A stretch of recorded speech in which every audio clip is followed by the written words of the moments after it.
Now faith brings our hopes into reality and becomes the foundation needed to acquire the things we long for.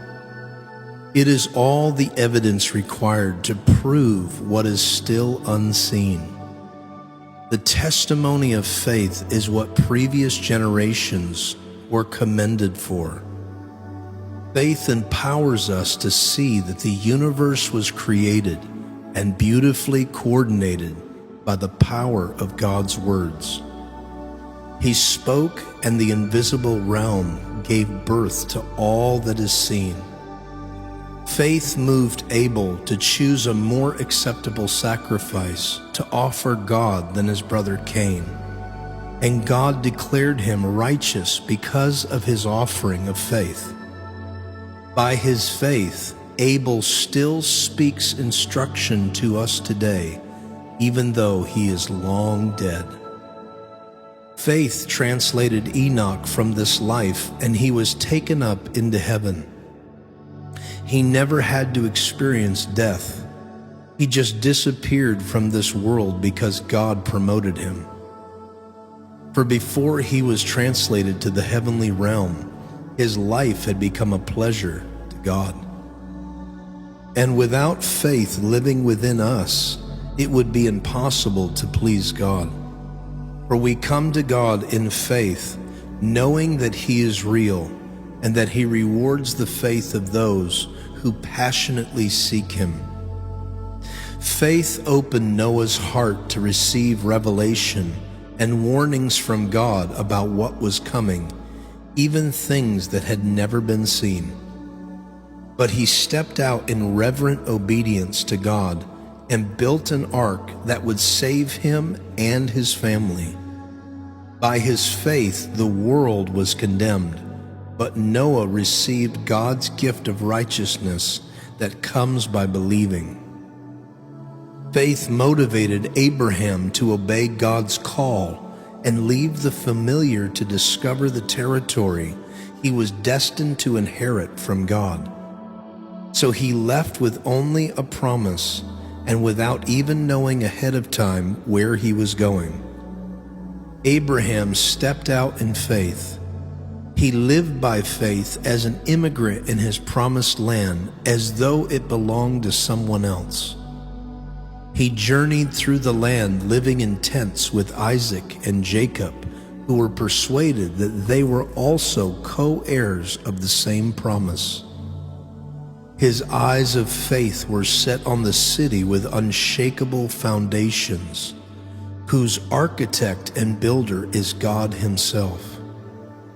Sarah's faith embraced God's miracle power to conceive even though she was barren and was past the age of childbearing, for the authority of her faith rested in the one who made the promise, and she tapped into His faithfulness. In fact, so many children were subsequently fathered by this aged man of faith, one who was as good as dead, that he now has offspring as innumerable as the sand on the seashore and as the stars in the sky. These heroes all died, still clinging to their faith, not even receiving all that had been promised them. But they saw beyond the horizon the fulfillment of their promises and gladly embraced it from afar. They all lived their lives on earth as those who belong to another realm. For clearly those who live this way are longing for the appearing of a heavenly city. And if their hearts were still remembering what they left behind, they would have found an opportunity to go back. But they couldn't turn back, for their hearts were fixed on what was far greater, that is, the heavenly realm. So because of this, God is not ashamed in any way to be called their God, for He has prepared a heavenly city for them. Faith operated powerfully in Abraham, for when he was put to the test, he offered up Isaac. Even though he received God's promises of descendants, he was willing to offer up his only son. For God had promised, "Through your son Isaac, your lineage will carry on your name."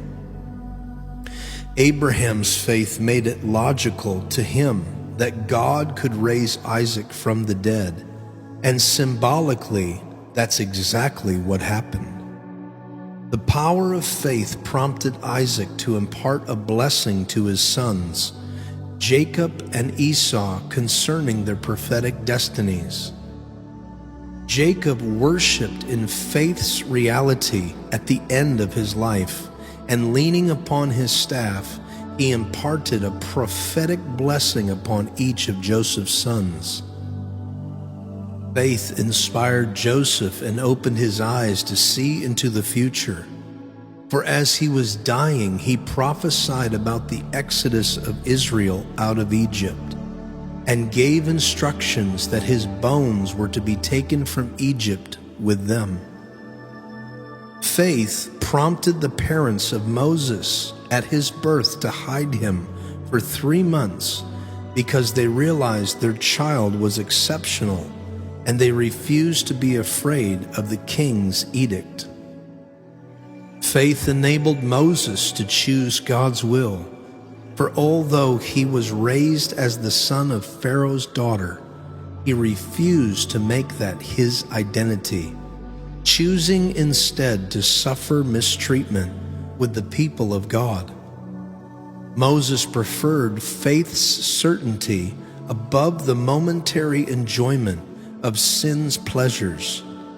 He found his true wealth in suffering abuse for being anointed more than in anything the world could offer him, for his eyes looked with wonder not on the immediate, but on the ultimate, faith's great reward. Holding faith's promise, Moses abandoned Egypt and had no fear of Pharaoh's rage, because he persisted in faith as if he had seen God who is unseen. Faith stirred Moses to perform the rite of Passover and sprinkle lamb's blood to prevent the destroyer from harming their firstborn. Faith opened the way for the Hebrews to cross the Red Sea as if on dry land, but when the Egyptians tried to cross, they were swallowed up and drowned.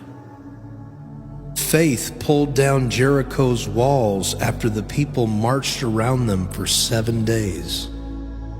Faith provided a way of escape for Rahab the prostitute, avoiding the destruction of the unbelievers, because she received the Hebrew spies in peace. And what more could I say to convince you? For there is not enough time to tell you the faith of Gideon, Barak, Samson, Jephthah, David, Samuel, and the prophets. Through faith's power, they conquered kingdoms and established true justice. Their faith fastened onto their promises and pulled them into reality.